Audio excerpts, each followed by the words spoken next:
So I got to thinking about that because Revelation 8 tells us that the prayers of the saints are incense before the throne.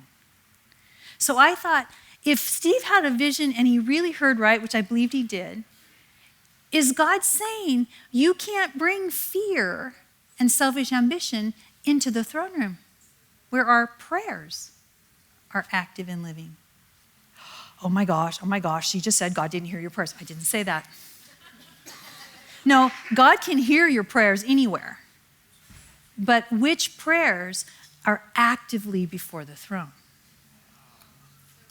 They would be the ones without fear and selfish ambition.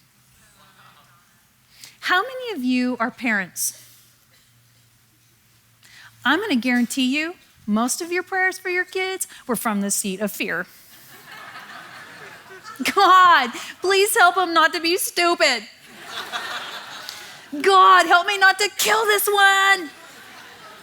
God. And just when you think you've got it all right, you slide over to the seat of selfish ambition. God, I can't wait till my son gets healed of dyslexia and it proves that you're amazing and awesome and he can read and he can do all this stuff and he's not the dumb kid anymore that he feels.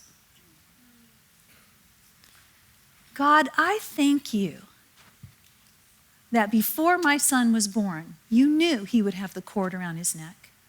And because you knew, I bet you have a way of escape for him. I bet you knew that he would feel dumb in class. But God, he just feels so dumb and I just feel so bad for him as a parent. And God's like, you can't bring that into the throne room. Oh, okay. So God, what do I need to know to help my son? Because you have answers. And then you're silent in inquiry. Does that make sense? Yes. That's praying from power. And then there's a petitioning of God where you're actually reminding him of his promises. I like that one. I got just one example, there's tons. In 2 Samuel 7, 25 through 29, Samuel is reminding God of his promise spoken over David.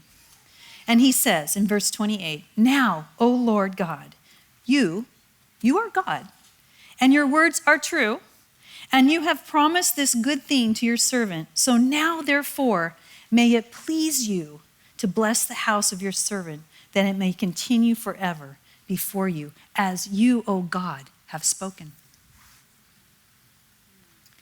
Has God given you some promises? God, are they ever going to come true? God, are you kidding? I'm feeling really stupid because I prayed for that blind person. You told me they'd get healed and they didn't get healed. God, I can't wait till I figure this thing out so I'm not looking so stupid when I pray for people. God, I'm reminding you that Jesus is the healer. Just in case you forgot. I'm joking there. I'm reminding you that you promised that you would pardon all our iniquities and you would heal all our diseases. So, Papa, I'm going to hand you a few diseases and a few iniquities. Does that make sense? It's still a petition. Why? Because I'm petitioning God to set me free. And then there are declarative prayers. And declarative prayers are a little bit different.